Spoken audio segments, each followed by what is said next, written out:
नमस्कार, मनी गुरु की इस खास पेशकश में आप सभी का स्वागत है। मैं हूं स्वाति रायना। पोर्टफोलियो में बैलेंस बनाना है तो एसेट एलोकेशन का सही तरीका जानना बेहद जरूरी है।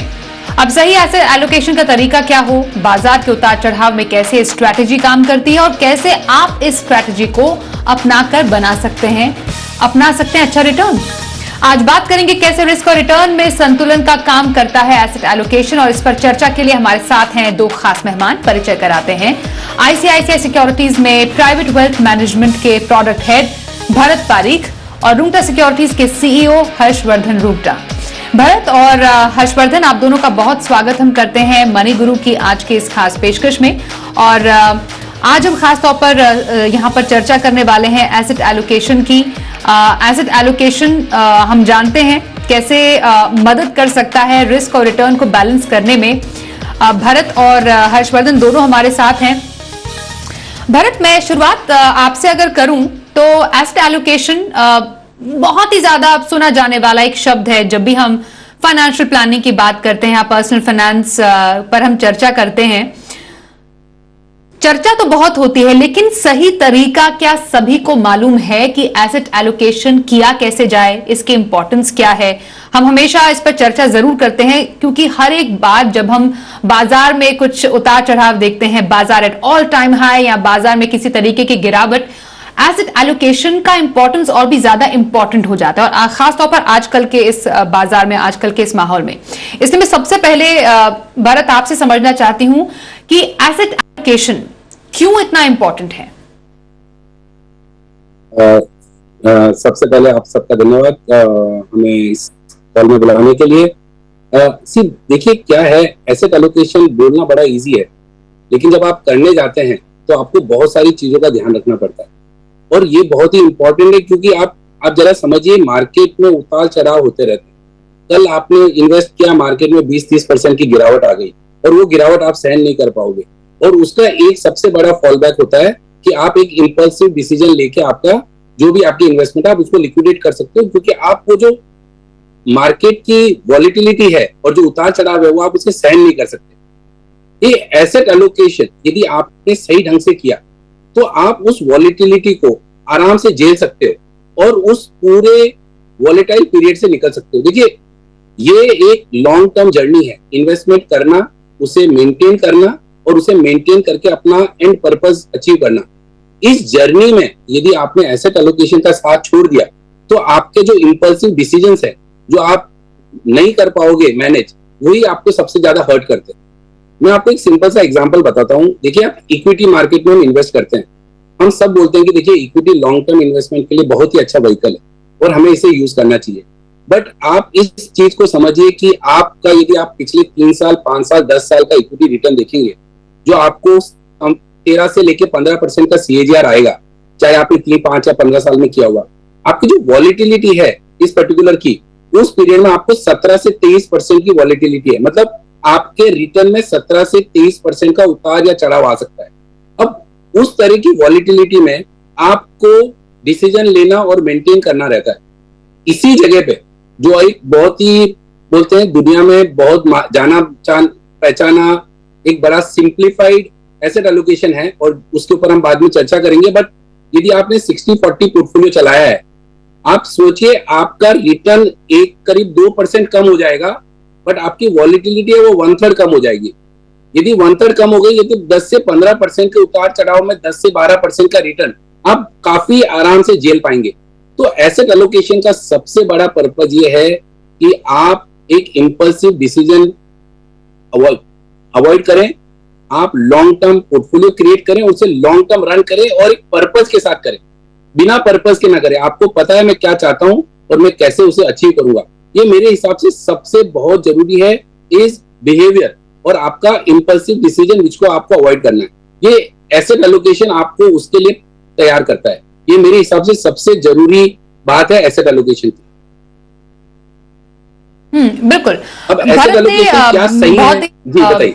हाँ, राइट। मैं भरत आपके पास आऊंगी। आपने शुरुआत में काफी सिंप्लीफाई करके बताया हमें कि एसेट एलोकेशन क्यों इंपॉर्टेंट है। हम कई दर्शक या कई निवेशक ये इनफैक्ट पूछते भी हमसे कि हमने मानिए एक अपना एक प्रपोर्शन सेट किया था इक्विटी डेट का, जैसे अभी भारत ने बताया 60-40 इक्विटी और डेट का रेशो। हर्षवर्धन, मैं आपसे जानना चाहती हूं, क्या एक सेट फॉर्मूला कोई एसेट एलोकेशन का रखा जा सकता है निवेशकों के द्वारा कि हाँ वो एसेट एलोकेशन की ये इस लाइन पे वो चले, या फिर एसेट एलोकेशन के जो पैरामीटर्स हैं, जो पैमाना कहते हैं, वो अलग अलग सिद्धांतों पर चलते हैं कि अगर एक निवेशक का पोर्टफोलियो इस प्रकार का है या उनका रिस्क प्रोफाइल इस हिसाब का है, उनको एक पर्टिकुलर एसेट एलोकेशन का रेशो फॉलो करना चाहिए। काम कैसे करेगा ये? वेल स्वाति, एसेट एलोकेशन बहुत ही पर्सनलाइज होना चाहिए। अगर आप कहेंगे कि भाई हर एक इंसान को एक ही तरह का एलोकेशन होना चाहिए, मान लीजिए हम कहते हैं 60-40 होना चाहिए या 70-30 होना चाहिए, तो वो आइडियली गलत है। ये एसेट एलोकेशन आपकी खुद की जरूरतों के हिसाब से, आपकी उम्र को ध्यान में रखते हुए, आपके टाइम होराइजन क्या है आपके गोल्स का, आपकी रिस्क प्रोफाइल पर्सनली कैसी है, आपकी जरूरतें कैसी हैं और आपकी गोल्स किस तरह के हैं, उन पे डिपेंड करता है। उदाहरण के रूप में बताता हूं, मान लीजिए दो इंसान हैं, दोनों 30 साल के हैं और पहला इंसान जो है मिस्टर ए जो है, उनकी रिक्वायरमेंट पैसों की 20 साल बाद है। वो था कि मुझे पैसे, आइडियली कोई ऐसी सिचुएशन लगती नहीं कि मुझे 20 साल के पहले कोई भी रिक्वायरमेंट नहीं, तो उनका जो एसेट एलोकेशन होगा वो ज्यादा इक्विटी की तरफ होगा क्योंकि वो लॉन्ग टर्म 20 साल के लिए इन्वेस्ट करते हैं।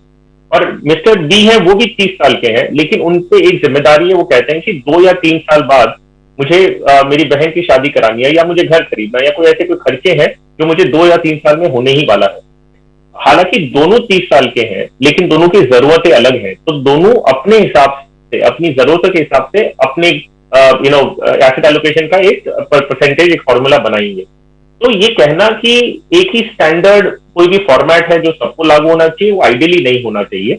लेकिन किसके पास कोई एक्सेस नहीं होता अच्छी तरह अपनी एसेट एलोकेशन करवाने का, तो एक शुरुआत करने के लिए जो थंब रूल्स की बात होती है वो ये है कि आपकी जितनी उम्र है उतना आप डेट में रखें। सो आप अगर 30 साल के हैं तो 30% आप डेट और गोल्ड मिला के रखें और 70% आप इक्विटी में रखें। ये उनके लिए है जिनके पास कोई एक्सेस नहीं है या एसेट एलोकेशन अपने गोल बेस्ड नहीं करना चाहते। लेकिन आपके सवाल का जवाब ये है कि एक कोई स्टैंडर्ड जैकेट, एक स्ट्रेट जैकेट या एक वन साइज फिट ऑल का फॉर्मूला नहीं होना चाहिए। आपकी जैसी जरूरतें हैं उस हिसाब से आप अपना पर्सनलाइज एसेट एलोकेशन प्लान बनाएंगे तो आपके लिए बेटर है। बिल्कुल। भारत, क्या एसेट एलोकेशन को अलग अलग स्ट्रैटेजीज के तहत अपनाया जा सकता है? मतलब एसेट एलोकेशन में भी क्या डिफरेंट स्ट्रैटेजीज हैं जो काम करती है? मैं आपसे समझना चाहती हूँ ये। जी देखिए, एसेट एलोकेशन जैसे हर्षवर्धन ने बताया कि देखिए फिट फॉर ऑल होता नहीं है, आपको आपके हिसाब से आपका एसेट एलोकेशन बनाना चाहिए। देखिए, आप एक फ्रेमवर्क होता है, उन्होंने एक सिंप्लीफाइड बताया, आपका एज में डेट और गोल्ड कर दीजिए। आप दूसरा बोल सकते हैं कि भाई मैं अपनी उम्र के हिसाब से अपना डेट और एसेट एलोकेशन करूंगा।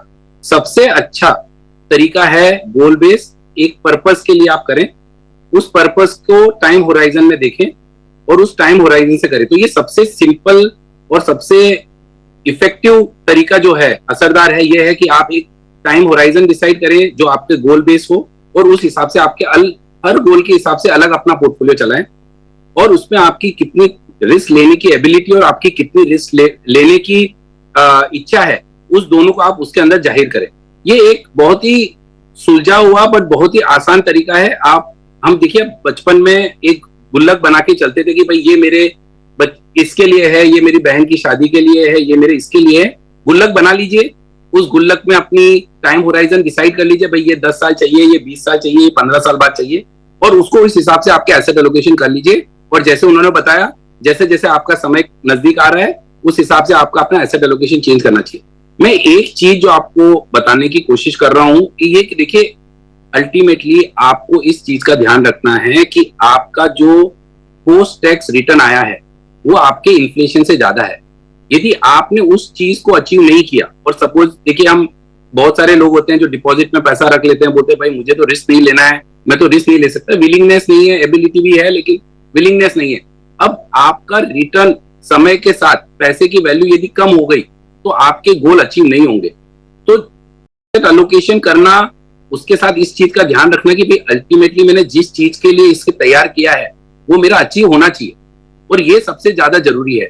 तो आप दो चीज का ध्यान रखें कि inflation adjusted post tax return आपको उस गोल की तरफ ले जाएं। और यदि आपको लग रहा है कि मैं उस गोल की तरफ नहीं बैठ रहा हूं, देखिए आपको रिस्क थोड़ी बढ़ानी पड़ेगी और कॉम्पेंसेटली आपको उतना ही आपको आपके रिटर्न इंप्रूव होंगे। देखिए बिना, यदि आप रिस्क नहीं लेंगे तो आपके रिटर्न नहीं आएंगे, बट रिस्क सोच समझ के लीजिए, एसेट एलोकेशन करके कीजिए। और जैसे आपका समय गोल के पास आ रहा है, आपका एसेट एलोकेशन को सेफर कर दीजिए। ये एक बहुत ही इफेक्टिव तरीका है आपके एसेट एलोकेशन का। 60-40 यूनिवर्सली एक्सेप्टेड, एक बहुत ही जाना पहचाना और बहुत लोग फॉलो करते हैं, इंक्लूडिंग आपके यूएस वगैरह के पेंशन फंड 60-40 फॉर्मूला यूज करते हैं। वो एक बड़ा अगेन फिट फॉर ऑल वाला फंडा है। आप 5 एसेट क्लास में कर सकते हैं, बट देखिए सबसे सिंपल है, गोल बेस कीजिए या एक 60-40, 50-50, बहुत सारे तरीके हैं करने का। एक हम जो आप कहे हैं कि HNI सेगमेंट में जो हम फॉलो करते हैं ICICI में, वो है एक PCA फ्रेमवर्क है कि आप अपने पूरे पैसे के 3 टुकड़ों में पार्ट कर दीजिए। पहला पार्ट कर लीजिए जिसको हम प्रिजर्वेशन बोलते हैं, या जो आपको एकदम सेफ चाहिए, सुरक्षित चाहिए, वो आप डेट में रखिए। जो आपका बड़ा पोर्टफोलियो है जिसके अंदर आपको अपने देश की nominal GDP growth plus 1-2% return के आसपास आपको एक्सपेक्टेशंस हैं, आप उस पोर्टफोलियो का एक कोर एलोकेशन कीजिए। और जो आपको रिस्क लेना है वो एक पोर्टफोलियो को अलग कर दीजिए और उसे एक छोटा अमाउंट रखिए, ताकि आपका लॉन्ग टर्म पोर्टफोलियो एलोकेशन और आपका पर्पस और इन्वेस्टमेंट होराइजन डिस्टर्ब ना हो। यदि उस छोटे पोर्टफोलियो पे आपको कुछ ज्यादा मतलब मार्केट वॉलेटिलिटी की वजह से नुकसान भी हो गया, वो आपका टोटल एसेट एलोकेशन को डिस्टर्ब नहीं करेगा। तो 2 तरीके हैं, आप डेट इक्विटी का एलोकेशन कर दीजिए, एक 60-40 पोर्टफोलियो कर लीजिए, या जो हम HNI के लिए करते हैं ICICI में, PCA फ्रेमवर्क से आपके पोर्टफोलियो के 3 टुकड़े करके आप उसे अलग अलग मेंटेन कर सकते हैं। बट सबसे अच्छा है आप एक गोल बेस्ड इन्वेस्टिंग कीजिए। ओके, गोल बेस्ड इन्वेस्टिंग से आपके शुरुआत में तो बहुत सारे जो प्रॉब्लम्स है वो सॉल्व होंगी, पर एसेट एलोकेशन बिगड़ता कब है हर्षवर्धन? कैसे किसी निवेशक को मालूम चले कि उनका एसेट एलोकेशन बिगड़ गया है या फिर बिगड़ गया होगा? ऐसे कौन से फैक्टर्स हैं जो आपके पोर्टफोलियो में इस बैलेंस को बिगाड़ देते हैं?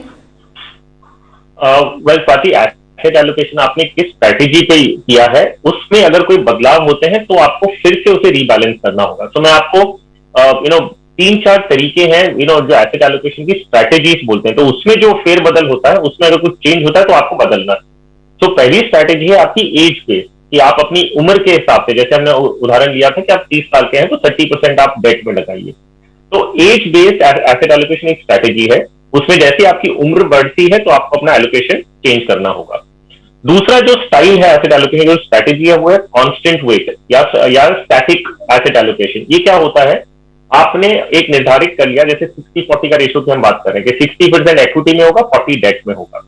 अब 1 साल बाद जब आप देखते हैं मार्केट मान लीजिए ऊपर जा चुका है और उसमें ग्रोथ हुई है करीबन 20% की, और डेट में ग्रोथ हुई है 5 या 6%, तो सीधी सी बात है कि आपका इक्विटी वैल्यूएशन इज मोर, तो वेटेज 60% से ज्यादा हो गया है और डेट ज्यादा हुआ है लेकिन कम वेटेज बढ़ा है, तो आपको इक्विटी बेच के डेट लेना होगा। तो यहां पर आपको समझना होगा कि जो आपने स्टार्ट किया था 60-40, आपकी स्ट्रैटेजी क्या थी, मुझे कांस्टेंट वेट रखना है, स्टैटिक आपकी एसेट एलोकेशन स्ट्रैटेजी है। अब इसमें 60-40 की जगह मेरा ओवरऑल रेशियो मान लीजिए 63 और 37 हो गया है, तो 3% आप इक्विटी बेचेंगे और 3% डेट खरीदेंगे, तो ब्रिंग इट बैक टू 60-40। तो ये हो गई आपकी constant weight and static asset allocation strategy. Third है जो आप यूज करते हैं डायनामिक एसेट एलोकेशन। तो डायनामिक एसेट एलोकेशन क्या होता है कि आप मार्केट की वैल्यूएशन के बेसिस पे अपना इक्विटी एलोकेशन डिसाइड कर रहे हैं। एक उदाहरण लेता हूं, मान लीजिए आप बोलते हैं कि मार्केट का पीई अगर 21 है तो मेरा इक्विटी में 60% होगा। अगर इक्विटी पीई मार्केट का बढ़ जाता है तो मैं इक्विटी का एलोकेशन 60% नहीं करके उसको घटा के 40% ले आऊंगा। तो अगर मार्केट वैल्यूएशन चेंज हुआ या तो ऊपर या नीचे, तो आपको आपका जो ओरिजिनल एसेट एलोकेशन की स्ट्रैटेजी थी वो हिल चुकी है, तो वो बिगड़ चुकी है, तो आपको उसे वापस लाना होगा। तो मान लीजिए मार्केट वैल्यूएशन बढ़ गया और आपने सोचा था कि मैं 60% रखूंगा, अगर मार्केट का पीई 21 है और पीई बढ़ के मान लीजिए 25 हो गया है, तो आपको इक्विटी बेचना है और थोड़ा डेट में कन्वर्ट करना है, क्योंकि मार्केट की वैल्यूएशन बढ़ चुकी है। तो ये स्ट्रैटेजी है आपकी डायनेमिक एसेट एलोकेशन, और ये डायनेमिक होता है based on some valuation metric. Fourth वाला जो आपका है वो है टैक्टिकल एसेट एलोकेशन। अब टैक्टिकल एसेट एलोकेशन क्या होता है कि आपने शुरुआत मान लीजिए 60-40 से की, लेकिन आपको कोई ऐसा सिचुएशन दिखता है, ऐसे कोई मार्केट में इवेंट दिखता है जिसकी वजह से या तो मार्केट बढ़ेगा या तो घटेगा। अगर ऐसा कुछ बहुत बड़ा कोई मूव आपको शॉर्ट टर्म में दिखता है और आप उसमें कुछ चेंजेस करना चाहते हैं, तो आप एक टैक्टिकल मूव लेते हैं। ये टेम्परेरी मूव है, ये आप परमानेंट नहीं है कि अगर एक इवेंट हो रहा है, वो इवेंट प्ले आउट हो गया तो आप वापस अपने ओरिजिनल एसेट एलोकेशन पे आ जाएंगे। तो अगर आपने अपना एसेट एलोकेशन स्ट्रैटेजी डिसाइड किया कि आप किस बेसिस पे जा रहे हैं, एज है, कांस्टेंट वेट है, आपका डायनेमिक एसेट एलोकेशन है या टैक्टिकल एसेट एलोकेशन, आपने किस स्ट्रैटेजी को फॉलो किया है, वो स्ट्रैटेजी में जब कुछ भी चेंज होता है तब आपका एसेट एलोकेशन स्ट्रैटेजी बिगड़ चुका है। आप ये समझना है और उसे वापस लाना है। दूसरी सिचुएशन में जब ये बदलता है वो है जब आपकी जरूरतें बदल गई। आपने शुरू किया था एक पर्टिकुलर सोचते हुए, लेकिन आपकी जरूरतें बदल चुकी हैं, तो आपको एसेट एलोकेशन भी उस समय चेंज करना होगा। तो दो फैक्टर, एक एक्सटर्नल फैक्टर जो मार्केट रिलेटेड है और एक आपके खुद से रिलेटेड फैक्टर्स चेंज होते हैं, तब आपको ये एसेट एलोकेशन रिव्यू करना है और उसे वापस अपने ओरिजिनल स्ट्रैटेजी पे लाके वो परसेंटेज एलोकेट करना। ओके, तो आपने बहुत अच्छे ढंग से बताया कि एसेट एलोकेशन कैसे समझें, कैसे वापस उसको पटरी पर लाने की जरूरत है। जिससे पहले भरत, हम आपको धन्यवाद करें। ब्रेक पर जाने से पहले एक बहुत ही संक्षिप्त में आपसे मैं जवाब चाहूंगी। कई बार जो आम निवेशक हैं उनके लिए थोड़ा मुश्किल हो जाता है समझना कि एसेट एलोकेशन कैसे उनका बदला, क्या करें, किस तरीके से वो इसको वापस जैसे हम कहते हैं ना पटरी पर लाएं। तो इसमें एक फंड मैनेजर का रोल और या फिर एक एडवाइजर का रोल कितना इंपॉर्टेंट है एक निवेशक के लिए? देखिए, ये ऐसा ही है कि भाई मुझे अपनी गाड़ी चलानी है लेकिन इंजन रखूं या नहीं रखूं। सो एक फंड मैनेजर, एक इन्वेस्टमेंट एडवाइजर आपका एक इंजन है जो आपकी गाड़ी को पटरी पे चलाएगा। उसका काम यही है कि वो, जैसे हर्षवर्धन ने बताया, मार्केट समझे, मार्केट के हिसाब से आपके पोर्टफोलियो का एलोकेशन चेंज कराए। आप यदि पटरी से उतर गए तो आपको कोशिश करके वापस पटरी पे चलाएं। देखिए, सबसे बड़ी प्रॉब्लम जो होती है वो है एक इम्पल्सिव डिसीजन मेकिंग। और उस चीज में यदि आपके पास एक अच्छा फंड मैनेजर है, एक अच्छा आपके पास इन्वेस्टमेंट एडवाइजर है, वो आपको एक एडवाइस करेगा, आपको कोशिश करेगा कि आप उस समय गलत डिसीजन ना ले, डर में आपका माल और डर में आपका स्टॉक ना बिक जाए और आप ग्रिड के अंदर और एक कि भाई मुझे और पैसा बनेगा, एक चढ़ते हुए मार्केट में और एक बहुत ही चढ़े हुए मार्केट में आप इन्वेस्ट ना कर दें। ये जो डिसीजन है वो आपको एक इन्वेस्टमेंट एडवाइजर और एक फंड मैनेजर आपको देगा, जिससे आप लॉन्ग टर्म पर्पस जिसके लिए आपने पूरा इन्वेस्टमेंट और एसेट एलोकेशन किया वो आप मेंटेन कर पाइए। इम्पल्सिव डिसीजन और एक्सेसिव चर्न को यदि आपने कंट्रोल कर लिया तो आपका पर्पस अचीव हो जाएगा। Absolutely, thank you so much Bharat, आप हमारे साथ आज मनी गुरु की इस चर्चा में शामिल हुए। तो हमारे साथ एसेट एलोकेशन की बारीकियां समझाने के लिए आईसीआईसीआई सिक्योरिटीज के प्राइवेट वेल्थ मैनेजमेंट के प्रोडक्ट हेड भरत पारिक शामिल हुए थे। धन्यवाद करेंगे आपका। एक ब्रेक के लिए रुकते हैं, ब्रेक के बाद हर्षवर्धन से चर्चा हम जारी रखेंगे, कुछ दर्शकों से भी बात करेंगे। बने रहिए हमारे साथ।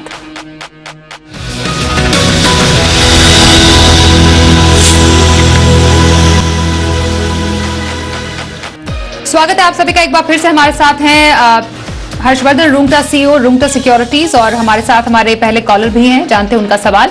हमारे साथ है कुना प्रधान, दोहा कतर से। कुना, स्वागत करते हैं आपका मनी गुरु में। आप अपना फाइनेंशियल प्लानिंग से जुड़ा हुआ सवाल हमारे एक्सपर्ट से जानना चाह रहे थे। थोड़ा सा मैं चाहती हूँ, आपने मेल भेजा जरूर था, थोड़ा हल्का एक्सप्लेन करेंगे आपकी अब तक की फाइनेंशियल प्लानिंग? नमस्कार मैम। मैं लास्ट तकरीबन 2 साल हो गया मैं इन्वेस्टमेंट कर रहा हूँ म्यूचुअल फंड में। मैं मेरा ऑलरेडी पोर्टफोलियो में आपको सेंड किया है। लास्ट कपल ऑफ डेज मैं देख रहा था कि आपका वॉच कर रहा था आपका टीवी शो। तो वहां से मैं जो कि हमको एक नेगेटिव फीडबैक मिला कि ये एक्सेस म्यूचुअल फंड्स जो है अभी अच्छा परफॉर्म नहीं कर रहा है, तो उससे निकल जाओ बोल के। तो मैं जो इन्वेस्टमेंट किया था axis mutual fund blue chip में और मिड कैप में, वहां से तो मैं कैंसिल कर दिया है। अभी तक ड्रॉ नहीं किया है बट कैंसिल कर दिया है। अदर देन दैट जैसे technology fund, ICICI technology fund, वहां से भी क्योंकि मैं अभी 50 इयर्स हूँ तो ये रिस्क हो जाता है बोल के भी बताया गया था, तो वहां से भी मैं कैंसिल कर चुका है। बाकी जो 8 फंड में मैं अभी इन्वेस्टमेंट कर रहा हूँ, वो इन्वेस्टमेंट कैसा है मेरा इन्वेस्टमेंट, और मेरा गोल जो है मैं बताया हुआ है कि मेरा एक डॉटर है, उसका अभी 13-14 years old. So another next 5 years में सो वो हायर एजुकेशन के लिए उसको चाहिए, और मैरिज के लिए अनदर 10 इयर्स में, मैरिज के लिए 8 to 10 इयर्स में मैरिज के लिए चाहिए 50 lakhs, and retirement plan also 3 CR के हिसाब से डाला है रिटायरमेंट का 10 इयर्स में। तो मैं इन्वेस्टमेंट अमाउंट मेरा रिटायरमेंट आफ्टर 10 इयर्स, आपने 58 की एज में बताया कि रिटायरमेंट का प्लान है, और अभी आप 53 इयर्स के हैं। अभी से 50 years, 49 plus 50 years, 50 years, okay. अभी से 10 ईयर प्लस है, 50 इयर्स है, अभी से 10 इयर्स में, ओके। थोड़ा सा हमें कैलकुलेशन शायद हर्षवर्धन को करना पड़ेगा फिर से, क्योंकि आज पर योर मेल आपने 10 साल में 3 करोड़ कहा था। यस, एब्सोल्युटली 10 साल में 3 करोड़ आपने कहा है यहाँ पर। ओके, मैं सीधे अब एक्सपर्ट के पास जाऊंगी। हर्ष, आपसे जानना चाहूंगी कुछ फंड को लेकर इनका कंसर्न है जिसमें इन्होंने एसआईपी रोकी है, हालांकि पैसे नहीं निकाले। बाकी 8 फंड में इनकी एसआईपी अभी अराउंड 72,500 रुपीज की, और इनके कुछ जो गोल्स हैं उसके अकॉर्डिंगली कैसी लग रही है आपको इनकी फाइनेंशियल प्लानिंग? वेल स्वाति, जो करंटली 8 स्कीम में इन्वेस्ट करें 72,500, ये सारी स्कीम्स अच्छी हैं, कोई मुझे ऐसे लगता नहीं कुछ भी बदलाव करने की जरूरत है। लेकिन अभी भी इनकी फोलियोज में जो इतनी सारी स्कीम्स हैं इनके पास, स्कोप है कि हम 1-2 स्कीम्स कम करें और विदाउट कॉम्प्रोमाइजिंग ऑन डाइवर्सिफिकेशन। तो ऐसा नहीं हो कि हमने स्कीम्स कम किए लेकिन हमने कुछ डाइवर्सिफिकेशन इतना नहीं हो रहा, वैसी बात नहीं है। तो मैं ये सुझाव दूंगा कि इनका जो 72,500 रुपीज महीने का कर रहे हैं, ये इन्हीं 5 स्कीम में करें जो मैं हम बताने वाला हूं। और ये 5 स्कीम जो है वो इनकी एग्जिस्टिंग स्कीम्स ही है, तो कोई नई हमने ऐड नहीं की है। सिर्फ मैं एक्टिव जो जिसमें एसआईपी करने वाले हैं उसको थोड़ा रिड्यूस करके 5 कर रहा हूं, ताकि डुप्लीकेशन ना रहे और कोई भी डाइवर्सिफिकेशन में कोई भी कॉम्प्रोमाइज ना हो। तो पराग पारेख फ्लेक्सी कैप में 15,000, HDFC index fund Sensex fund में 15,000, क्वांट एक्टिव फंड में 15, पीजीआई मिड कैप फंड में 15,000 और एसबीआई कॉन्ट्रा फंड में 12,500। तो ये सारी उनके पास ऑलरेडी एग्जिस्टिंग स्कीम है, सिर्फ एलोकेशन चेंज किया मैंने। बाकी स्कीम्स में एसआईपी बंद कर दें, और जो फंड वैल्यू इनके पास एग्जिस्टिंग बंद की हुई स्कीम्स प्लस जो भी बंद करेंगे वो सारी ऐसी की ऐसी रहने, रीडिंग करने की जरूरत नहीं है। जैसे इनके गोल्स आते हैं, जैसे 5 साल बाद इन्हें कहा कि डॉटर्स की एजुकेशन के लिए इन्हें चाहिए, तो जो स्कीम्स में एसआईपी नहीं जा रही है, जो बंद की हुई है, उनमें से रिडीम करके अपनी डॉटर की एजुकेशन के लिए यूज कर लें। और जब रिटायरमेंट आता है तो रिटायरमेंट जो भी आपकी कंटिन्यूसली एसआईपी चल रही हैं वो स्कीम्स आप रिटायरमेंट के लिए एलोकेट कर दें, तो वो लास्ट में वही रहेंगी और आपके गोल्स के लिए जो पहली है बंद है उनसे से आप निकल जाएंगे। अब जो कैलकुलेशन की बात है, इनकी जो जरूरतें हैं वो है 5 साल बाद इन्हें 20 लाख रुपए चाहिए, फिर शादी के हिसाब से और रिटायरमेंट के हिसाब से। तो वह जितना आज की तारीख में इन्वेस्ट कर रहे हैं वो पूरा नहीं होगा। अगर इन्हें सारे गोल्स पूरे करने हैं तो इन्हें महीने की एसआईपी डबल या थोड़ी उससे ज्यादा करनी होगी। तो नेवरदलेस जितना कर पाए, ऑब्वियसली हमेशा ये सुझाव होता है कि जितना कर पाए आप करें, बाकी आगे का आप जैसे जैसे साल बढ़ते जाते हैं आप रिव्यू करते रहिए। हो सकता है कि शादी के लिए जो आपने 50 लाख का गोल्ड रखा होगा शायद उतना ना लगे, उससे कम में आपका काम हो सके। तो गोल्स को प्रायोरिटाइज और रीवैल्यूएशन आपको करना होगा बेस्ड ऑन आपका एक्यूमुलेशन कितना होता है। सो सिंपल पॉइंट ये है कि जितना कर सकें करें, आइडियली स्पीकिंग डबल, लेकिन अगर नहीं कर सके तो जितना कर सकते हैं उतना काफी। ओके, तो कुना आपने डेफिनेटली सुन लिया होगा हमारे एक्सपर्ट की सलाह, आपको कैसे बढ़ना है अपनी फाइनेंशियल प्लानिंग की तरफ आगे। बहुत बहुत शुभकामनाएं आपको। और हर्षवर्धन, आपका भी धन्यवाद करेंगे, आप हमारे साथ मनी गुरु के आज के इस शो में शामिल हुए। आज के इस कार्यक्रम में बस इतना ही, रुकते हैं एक ब्रेक के लिए, पर बने रहिए हमारे साथ और देखते रहिए इजी बिजनेस।